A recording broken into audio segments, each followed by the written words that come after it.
La politique du bon voisinage, un atout majeur. Le 24 mai 2021, marque le nouveau départ pour la rectification de la trajectoire de la transition dont la seule boussole reste le plan d'action gouvernemental assorti d'un chronogramme, de délais d'exécution et d'un budget estimatif de réalisation.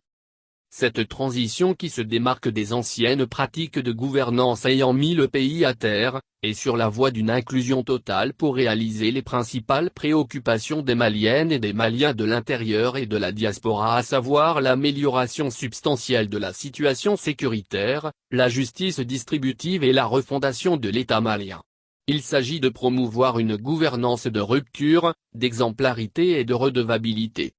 À cet égard, sous le leadership et les orientations de son Excellence le colonel Assimi Goïta, président de la transition, chef de l'État, grâce à une politique extérieure axée sur le renforcement de la coopération bilatérale et multilatérale privilégiant le renforcement de la coopération et de l'intégration avec les pays voisins, l'équipe gouvernementale doit tout mettre en œuvre pour que le Mali retrouve pleinement et entièrement sa place dans le concert des nations.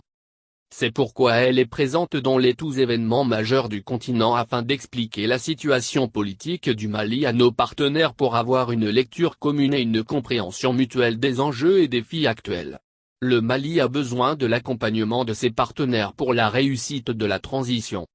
Ainsi, cette participation de la délégation malienne conduite par le Premier ministre, chef du gouvernement, Dr. Choguel Kokalamega, représentant son Excellence le colonel Assimi Goïta, invité spécial du président Alassane Ouattara, à la cérémonie d'ouverture du 27e congrès de l'Union postale universelle à Abidjan, le 9 août 2021, participe de cette volonté. Le thème central de ce 27e congrès de l'UPU s'intitule L'avenir du secteur postal face aux enjeux de la digitalisation avec pour slogan, l'Afrique vous invite, la Côte d'Ivoire vous accueille, Abidjan vous reçoit.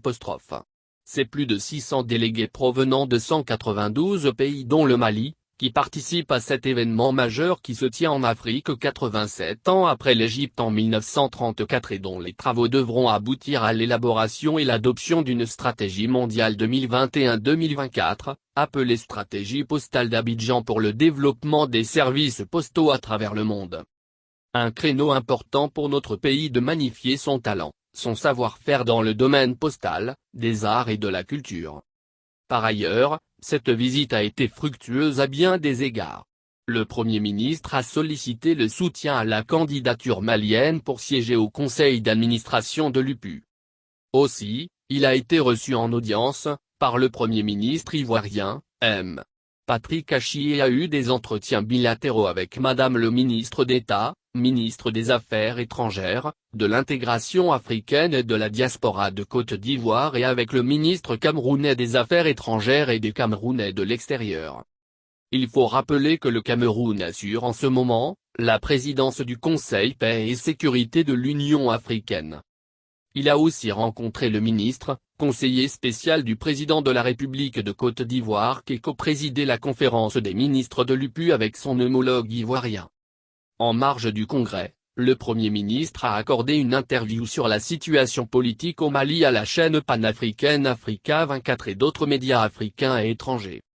Au cours de son séjour, le chef du gouvernement a rencontré les Maliens de Côte d'Ivoire, en présence des ministres en charge des Maliens établis à l'extérieur et de l'intégration africaine, celui de la communication, de l'économie numérique et de la modernisation de l'administration, de l'ambassadeur du Mali en Côte d'Ivoire, du consul général du Mali à Abidjan et du gérant intérimaire du consulat général du Mali à Bouaké, de l'ensemble du personnel diplomatique, consulaire, d'appui, des services extérieurs, des consuls honoraires, des responsables de la communauté malienne, des organisations fêtières et des chefs religieux et des griots. Les échanges ont porté sur la problématique du RAVEC, de la carte NINA, des cartes d'identité biométriques, de la sécurité et des tracasseries frontalières, entre autres.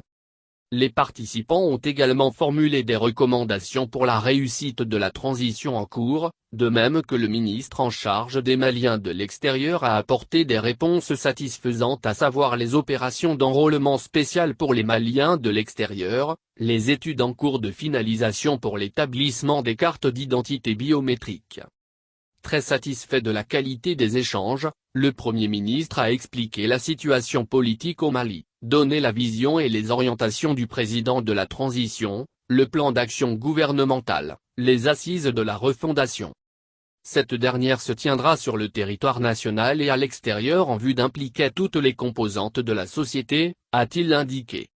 Il faut rappeler que cette importante visite du chef du gouvernement de la transition avec une importante délégation renforce la présence du Mali dans les grands forats et participe, à n'en pas douter, au rayonnement de l'image du Mali sur la scène africaine et internationale, surtout qu'elle a eu lieu après une tournée diplomatique du ministre des Affaires étrangères et de la coopération, Sem Abdoulaye Diop, auprès des pays frères et amis, notamment la Côte d'Ivoire, un partenaire historique et stratégique, le Ghana qui assure la présidence en exercice de la CEDEAO, la RDC, qui préside aux destinées de l'UA, le Rwanda dont le leadership de son président Paul Kagame au sein de l'UA n'est plus à démontrer.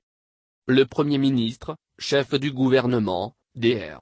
Choguel Kokalamega, très satisfait de sa mission en Côte d'Ivoire et des assurances qui lui ont été données par le président de la République de Côte d'Ivoire et son gouvernement quant à l'accompagnement du Mali pour la réussite de la transition.